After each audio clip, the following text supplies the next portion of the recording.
Now we'll move on to Central Square.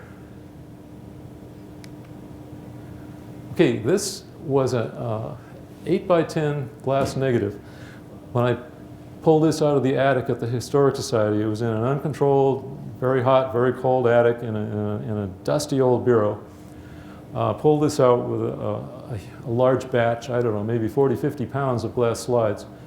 This one had never been seen, never been published. So I held it up to the window and thought, oh, okay, this looks like another farmhouse out in the country somewhere. So then I scanned it. We have a scanner that can actually scan 8 by 10 negatives, glass negatives. And if you look up here, this is the Unitarian Church, and this is the town clock reading 5 minutes to 3, plain as day. And this windmill over here matches pictures we have of the windmill in back of Central House. So oh my God, that house is in Central Square. So where is it? Here's another view. This is Central House right here. And this is actually my favorite picture of Central Square. This is just a small cropped portion out of the picture that's in your book. This is the Fairbanks hay scale. This is that building again, same building we just saw. It's actually the Proctor wheelwright shop. It was built in around 1812 by Jonas Proctor. And I'll tell you a little bit more about it because it's an interesting building and you probably never guess how it's set up. But this old sign is kind of neat. These were towns that were important at the time. Lancaster was important, Worcester.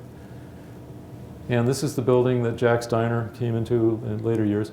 But there were several people that were appointed in town as weighers of hay. And they were usually businessmen right handy to the center to make sure that the hay was measured properly and accurately. This is another view. Okay, this is the Proctor wheelwright shop again. They added a house sometime before 1925. They added a house on the end of it. Now that should look familiar to you, okay? Now this is Cushing Place, but what's not familiar is the building at the end. A lot of history books have the Cushing Mill shown. There were a lot of pictures during parades because Cushing used to have their wagons in the parades. Dan Haley and so on would get their wagons ready there. This is the mill counting house that's still there today. It's a bridal shop now. But this tells you exactly where the Cushing warehouse, this is actually not a mill but a warehouse. The mill was over here in back on the left side. This tells you where it was. It was straight down Cushing Road. I've never seen until I saw this picture exactly where in the back of Jack Handley's empire that was. Now this building right here was built as a storehouse, and it was built with timbers from the old mill that was dismantled over here. That building is still there. Jack Handley used that to store merchandise. Here it is today. This is the wheelwright shop right here, the front of it. It's got a bump out for businesses to expand the space inside a little. And then further down you have the card and gift shop. These are all Jack's buildings until you get up here, and that's the one that used to be Jack Steiner, right up here. And then looking the other direction, you've got the Easy Housekeeping shop. And down here is that house that was added before 1925. You can see the gable here that's clearly shown in the glass negative. And there's the mill counting house. Now, one thing I wanted you to notice, see the two lines on the pavement in front? Anybody guess what that is?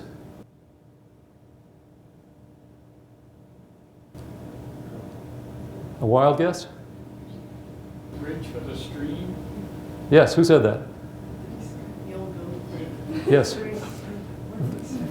This building, which you saw was originally all by itself, was built directly over Beaver Brook. Beaver Brook went directly underneath the center of it. Why?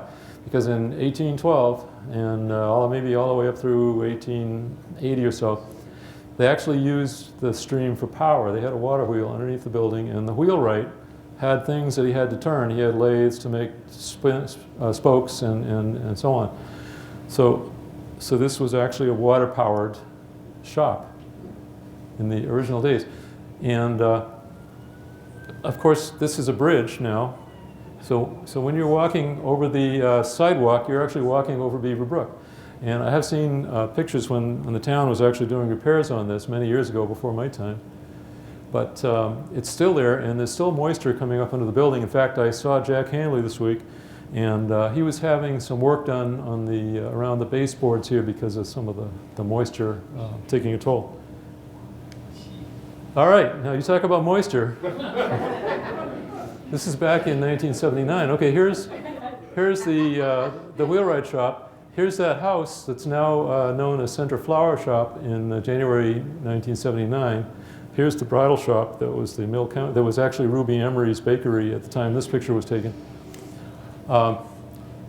So I thought maybe the stream backed up going under the shop over here. And I saw Jack Hanley just a couple of weeks ago, and he told me the rest of the story. Okay, so what happened was there was a really heavy rain, and a door floated down Beaver Brook, and the door caught. There's a bridge over Cushing Lane, and I'm not going to show you because there's a great picture in the new book of the bridge. It had a round arch over Cushing Lane. When they had just finished that bridge, it's in there. That door landed right across the arch. Okay, it backed the water up. It had to find some way to get to the other side of Central Square. So here it goes. And these are some town officials trying to figure out what to do.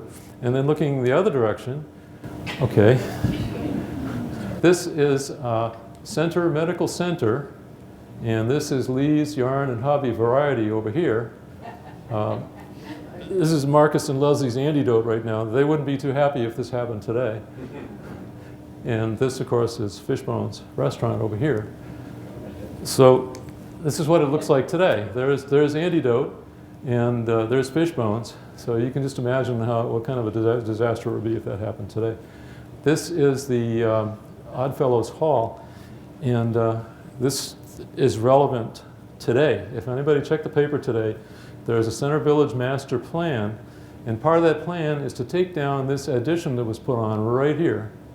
That was put on as a 20 by 30 addition well after the building was originally built. It was built as a barber shop.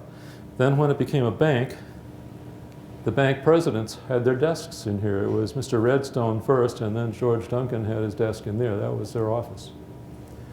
So right now, it doesn't have much of a function. So part of the master plan is to tear that off the building, bring it back to its original shape, and have a river walk all the way down into the back of the parking lots. If you haven't seen that plan, it's spectacular. You're going to be able to connect all the parking lots. It's going to be bike trails, signage.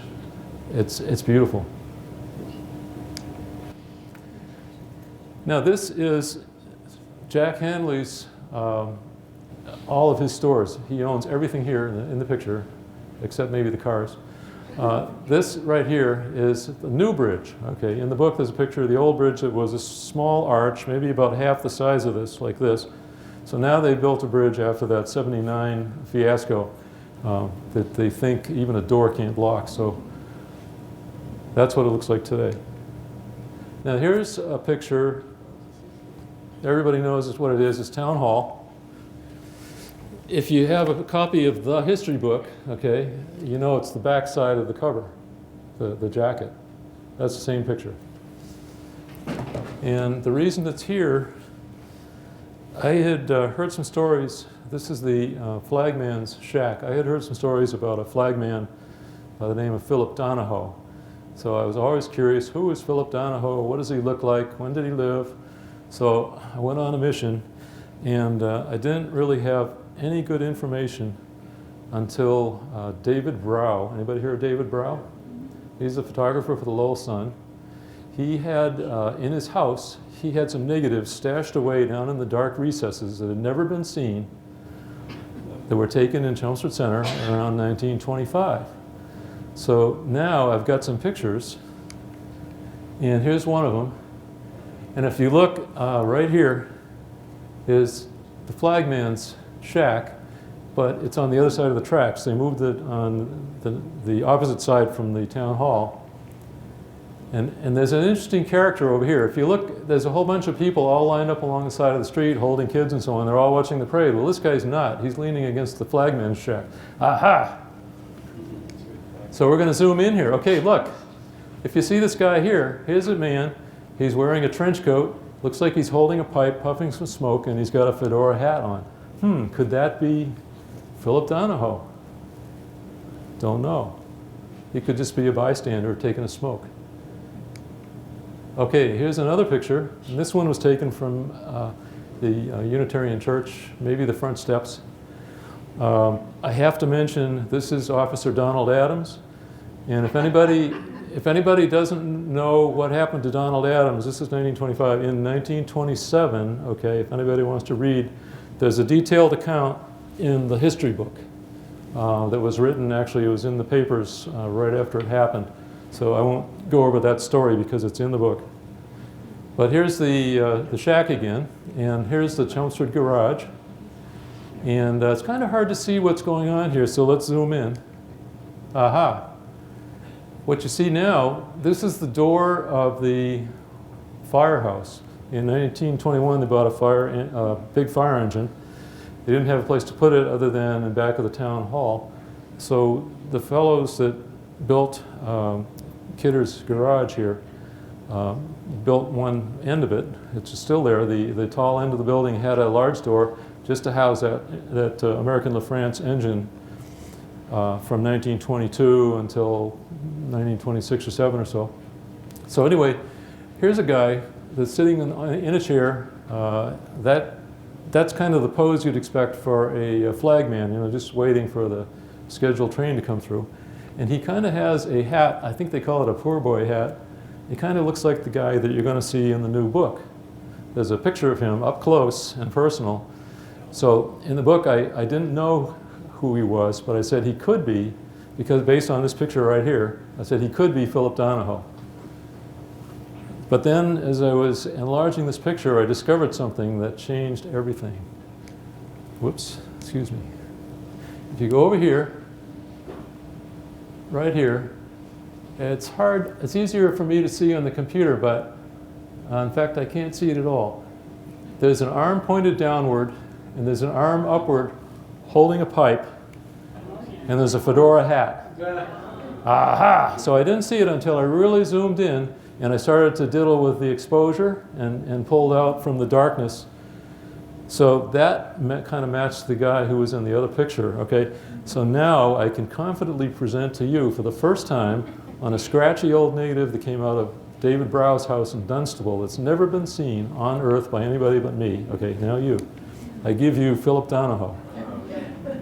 Okay, there he is with his pipe and his fedora hat. It might be a whistle hanging from his string here. This is the coal bin that he uses to shovel coal into the potbelly stove in the shack. And this building right here, this was used by industry during the time that Philip was there. But later it was purchased by a fellow by the name of George Kalos. And he turned it into the Center Mall. I think he had a business partner, maybe Howard Hall originally. So this became the Center Mall. Anybody know what happened to Center Mall in 1989? It burned, almost to the ground.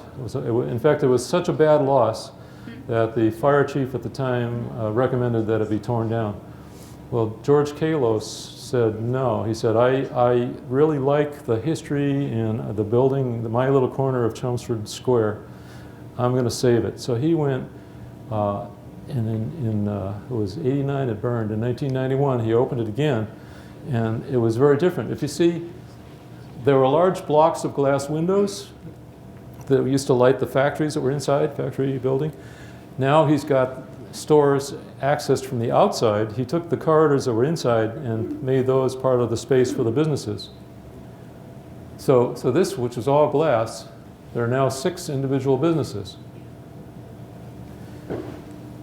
I'm going to tell you a secret about George Kalos. Does anybody know him personally or heard of him? My neighbor. Is your neighbor? Okay.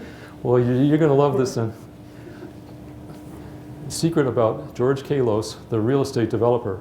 I knew him as George Kalogeropoulos, the software engineer. back in the 1970s, would you believe?